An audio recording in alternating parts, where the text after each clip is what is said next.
What is going on, guys? Zenji here and welcome back to another episode of Learning to Edit. Today's episode we are going to be learning to 3D motion track in Sony Vegas and After Effects. Yo, I was scrolling through Facebook, saw a kid that was getting beat up and she only looked about 11. How could you do that? Hit it in the face when you had about 10. I am using Adobe After Effects CC 2014. You can get this for free, which I do not recommend. I pay for this and I just recommend paying for it. We're just going to get straight into this. You want to click File, Import, and you want to import your cinematic. Let me just find mine. It is called Quarry Motion Track. If this goes out before my next edit, which is I'm editing right now, it's an introducing. I actually use this motion track in this edit. So what you want to do, you want to click Effects and Presets on this little right tab. You want to click in the little typing thing. You want to click 3D camera tracker. As you can see, and then you want to drag it onto your cinematic. This will take quite a while, as you can see in this top left. It should come up in just a minute. It says how many it's done out of how many frames. Look, it's going frame 25 out of 1067, and it's 5% complete. So I'll see when this is done. Now this is finishing up, that little bar will turn orange, and after it's finished you will get a bunch of little dots on your screen like this. Do not be afraid, it's not as complicated as it looks. Everything's tracked on the screen, as you can see. But what you want to do, you want to find a dead flat, like one of these things, dartboard type looking things, to your face that you want to be looking.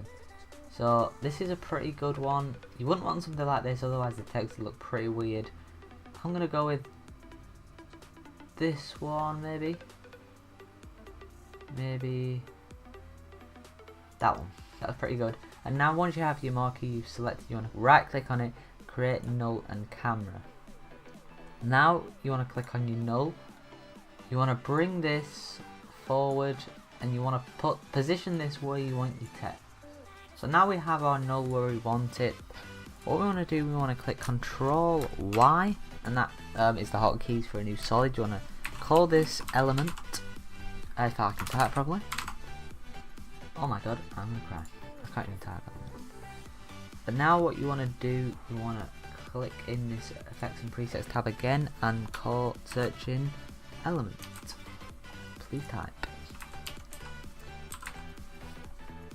You want to drag element onto your new element layer. It will load. And now you want to click on custom layers, custom textures and mask, path layer 1, and call this your text. I'm an idiot. Right, you want to create a text before all of this.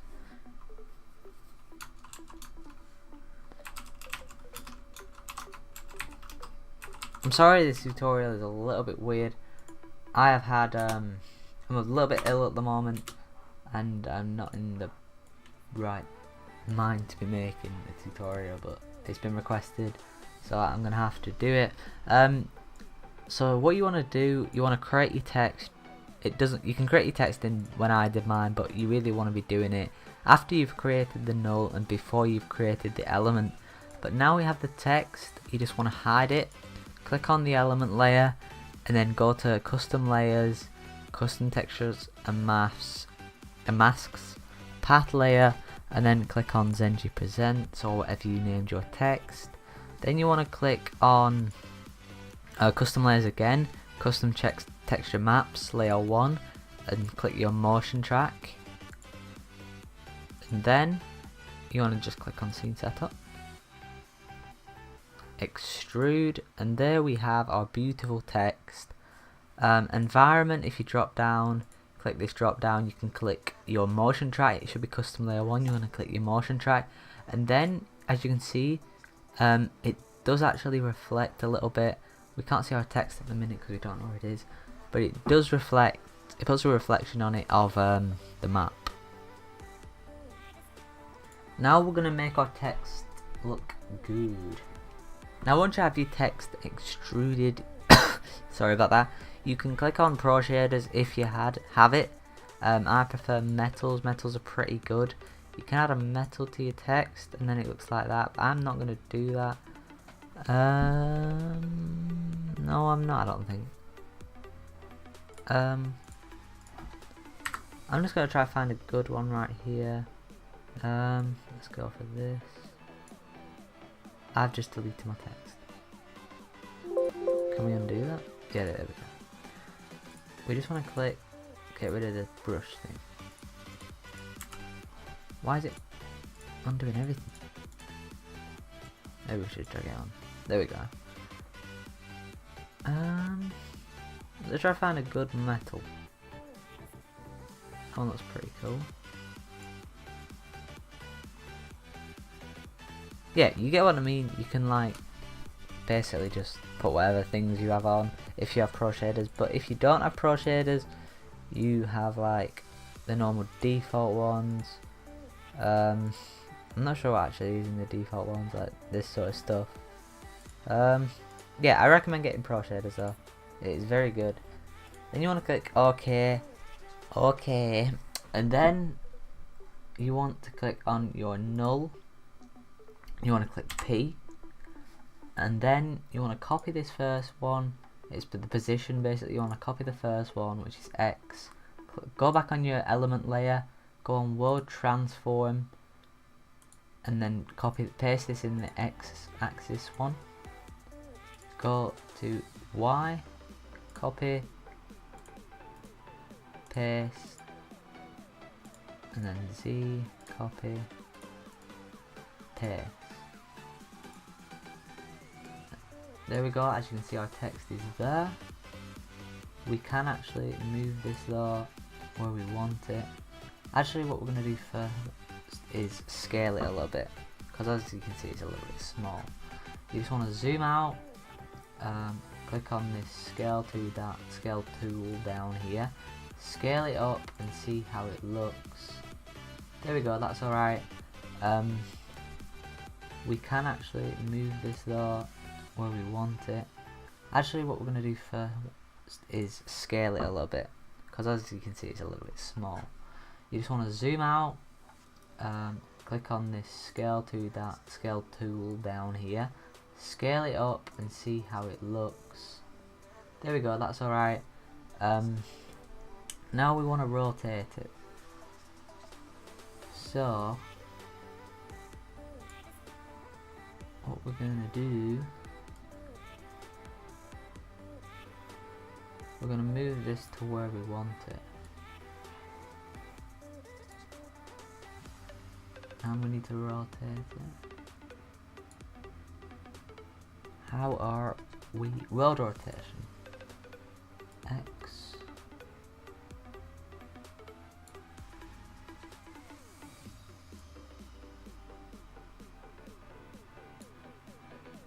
right, our text is looking pretty good now. We don't really want to be moving that too much. It does look pretty good. We're going to put that back a little bit probably. Nope, back. Right, it does look pretty good, and this is tracked. You could just add this to your render queue now. Actually, no, that looks horrible. We want this to be really central, so we want to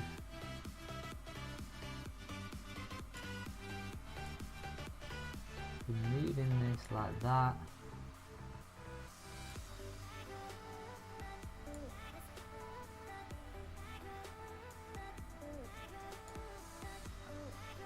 Right, that looks alright. It doesn't look amazing, but for tutorial purposes it looks alright. Now what we're going to want to do, we're going to go on render settings, ambient occlusion, enable ambient occlusion. This basically puts shadows in between each letter, and you want to put the intensity up. And we are actually going to try and increasing the depth, if we can find it. It doesn't seem to be working at the moment now. We're going to change this because I do not like that texture. There we go, that looks alright. Extrude, here we go. I don't know how I couldn't get to this, but this is just going to increase the extrude, as you can see. Bevel outline, We do not want that. That looks horrible. Reflectivity, you do want it, but you don't want it a lot. Actually, I don't know why that is. Now, once you finish messing around with your text, that looks pretty good, to be honest. I'm not going to use it because I've already used this motion track cinematic, but it does look pretty good. Now you can just add this to your render queue, and it'll look pretty good. Actually, you know what we're going to do? We're going to move that back a little bit because I do not like it.